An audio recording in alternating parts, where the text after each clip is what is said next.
Hi friends, எல்லோரும் எப்படி இருக்கீங்க? வீடியோ போட்டு ரொம்ப நாள் ஆச்சு. ஹாய் ஃப்ரெண்ட்ஸ், எல்லோரும் எப்படி இருக்கிறீங்க? வீடியோ போட்டு ரொம்ப நாள் ஆச்சு. இது என்ன வீடியோ அப்படின்னு பார்த்தீங்கன்னா, எங்கள் அப்பா வீட்டு குலதெய்வம் கோயில் ஃபங்க்ஷனுக்கு போயிருந்தோம். அந்த வீடியோ தான் இப்போ பார்க்க போகிறீங்க. அப்பா வீட்டு குலதெய்வம் கோயில் ஃபங்க்ஷனுக்கு போயிருந்தோம். ஸோ அந்த வீடியோ தான் இது.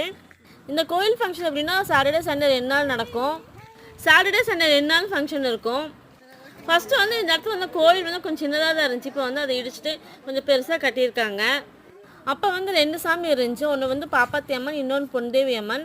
இப்போ வந்து 2மே ஒரே இடத்துல வச்சுட்டாங்க. நான் வந்து சும்மா சிம்பிளாக கட்டியிருப்பாங்கன்னு பார்த்தா டைல்ஸ் எல்லாம் போட்டு சூப்பராக இருக்குது. என் அக்கா பொண்ணு ஒரு ஹாய் சொல்கிறாங்க. ஸோ இவங்கெல்லாம் நீங்கள் வீடியோவில் அடிக்கடி பார்ப்பீங்க. அக்கா பொண்ணுங்க 2 பேரும், முன்னாடி இருக்கிறது என்னோடய பாப்பா. கோயில் பாருங்கள், டைல்ஸ் எல்லாம் போட்டு சூப்பராக இருக்குது. ஃபஸ்ட்டு வந்து இங்கே கோயில் வந்து கட்டாமல் இருந்துச்சு. ஒரு சின்ன ஒரு செவுறு மாதிரி வச்சு அதில் வச்சுருந்தாங்க. ஆனால் இப்போ வந்து பார்த்திங்கன்னா சூப்பராக கட்டிட்டாங்க. டைல்ஸ் எல்லாம் போட்டு சூப்பராக கட்டிட்டாங்க. பார்த்தோன்னே ரொம்ப அழகாக இருக்குது. இந்த கோயிலுக்கு வரதுனாவே எனக்கு ரொம்ப ரொம்ப ஹாப்பியாக இருக்கும். ஏன்னா இங்கே தான் வந்து எல்லா ரிலேஷனும் வருவாங்க. நல்லா பேசுவோம், ஜாலியாக இருப்போம். டைல்ஸ் எல்லாம் போட்டு நல்லா சூப்பராக கட்டிட்டாங்க. பார்க்குறதுக்கு ரொம்ப அழகாக இருந்தது. நான் அப்படியே கொஞ்சம் கொஞ்சமாக ரசிச்சுட்டே போயிட்டு இருந்தேன். நான் அவ்வளோ சந்தோஷமாக இருக்கும். இந்த கோயிலுக்கு இந்த பக்கம் இடம் இருக்குது பார்த்தீங்களா, இங்கே வந்து சூரியகாந்தி பூ போடுவாங்க. ஒவ்வொரு சீசனுக்கும் ஒவ்வொன்று போடுவாங்க. கரும்பெல்லாம் போடுவாங்க. நல்லா ஜாலியாக இருக்கும். நான் வந்து ஏதோ சும்மா சிம்பிளாக கட்டியிருப்பாங்க அப்படின்ட்டு போனேன். ஆனால் இங்கேருந்து கொஞ்சம் நீளமாக டைல்ஸ் எல்லாம் போட்டு சூப்பராக கட்டியிருக்காங்க. அடிக்கடி மீட் பண்ண முடியாட்டி கூட இந்த கோயில் ஃபங்க்ஷன் அப்போ எல்லோரும் கண்டிப்பாக வருவாங்க, பார்ப்போம், ஜாலியாக இருக்கும். ஆனால் இப்போல்லாம் அப்படி இல்லைங்க. எல்லாத்துக்கும் மேரேஜ் ஆயிடுச்சு, சுச்சுவேஷன் எல்லாம் மாறிடுச்சு. கோயிலுக்கு இந்த பக்கம் பார்த்திங்கன்னா நிறைய இடம் இருக்குது. அந்த நிறைய இடத்துல வந்துட்டு சூரியகாந்தி பூ, கரும்பு இதெல்லாம் போடுவாங்க. நான் சின்ன பிள்ளையாக இருக்கும்போது ஃபஸ்ட் டைம் நான் வந்து இங்கே வந்தப்போ வந்து சூரியகாந்தி பூ போட்டிருந்தாங்க. பார்த்தோன்னே அவ்வளோ நல்லா இருந்துச்சு. அதுக்கப்புறம் ஆசையாக இருந்துச்சுன்னு போய் கொஞ்சம் கொஞ்சம் பறிச்சுட்டு வருவோம்.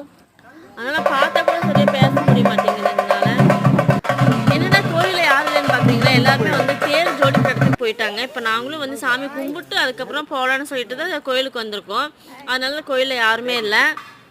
அப்பா வீட்டு குலதெய்வம் கோயிலுக்கு வருதுன்னா எனக்கு அவ்வளோ பிடிக்கும். ஏன்னா நிறைய ரிலேஷன் வருவாங்க. அவங்க கூட பேசலாம், ஜாலியாக. ஏன்னா ரொம்ப நாள் கழித்து பார்க்குறோம். இந்த கோயிலை வந்து தான் நல்லா மீட் பண்ணுவோம் நாங்கள்லாம். ஸோ நாங்கள் சாமியெல்லாம் கும்பிட்டு தேர் ஜோடி கட்டிட்டு போகிறோம். நாங்கள் ஸோ 2 அம்மனுமே சூப்பராக இருக்கும் பாருங்கள். இவங்க பேர் வந்து பொன்தேவி அம்மன், இவங்க பேர் பாப்பாத்தி அம்மன். ஸோ அப்போல்லாம் ஜாலியாக இருந்துச்சு. இப்போ வந்து எல்லாத்துக்கும் மேரேஜ் ஆகிடுச்சு, அவங்களோட சூழ்நிலை மாறிடுச்சு. அதனால் வந்து அதிகமாக வந்து பேசிக்கவே முடியறதில்ல. ஸோ இப்போ 2 சாமி ஒரு இடத்துல வச்சுருக்காங்க. முன்னாடி வந்து வேறு வேறு இடத்துல இருந்தாங்க. ஸோ நாங்கள் வந்து தேர் வந்து ஜோடி எடுத்துட்டு வந்துட்டோம். இதில் வந்து கரகமும் வந்து அலங்காரமெல்லாம் பண்ணி வச்சுருப்பாங்க. அந்த கோயிலுக்கு வந்து சாமியெல்லாம் கும்பிட்டு அதுக்கப்புறம் வந்து தேரெல்லாம் ஜோடிப்பாங்க. அந்த கோயில் வந்து கொஞ்சம் தூரம் தான் இருக்கும். அங்கே வந்து தேரெல்லாம் ஜோடிப்பாங்க. அதுக்கப்புறம் கரகம் வந்து